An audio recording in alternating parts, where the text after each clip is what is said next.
RBI, now the central bank's meeting with top bankers to discuss bad loans as well as other issues. Like I told you on top of the show, has wrapped up. Ritu Singh joining us from outside of the RBI headquarters. Ritu, you know, it's been a long meeting. Of course, top of the agenda, how to end this menace of bad loans. Do we know the outcome is yet? Well, Nayantara, the meeting with the top officials of the Reserve Bank of India, including Governor Rajan and some of India's largest banks, just got over. But the bankers who we tried to speak to after the meeting were very tight-lipped. This, even as asset quality pressures are mounting, we understand that RBI is trying to put immense pressure on these banks to clean up their balance sheets.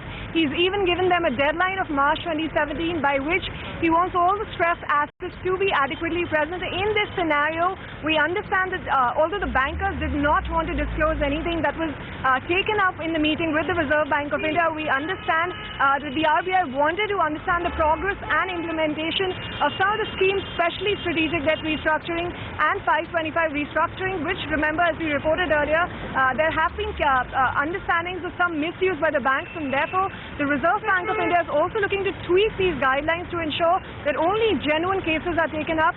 Other than this, we also understand what was on the agenda was standard asset classification across banks, which means that if one account is an NPA with one bank, it should be in the same category for the other banks, and there should not be a wide distinguishing factor.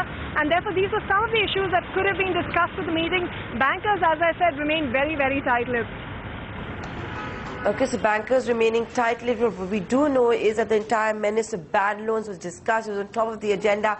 Also, any possible norms on how to make SDR more stringent. And like Ritu had reported right on CNBC TV 18 last week, how to ensure the SDR rules are not flouted and misused by all stakeholders. We'll get to more as soon as we know more what transpired in that meeting.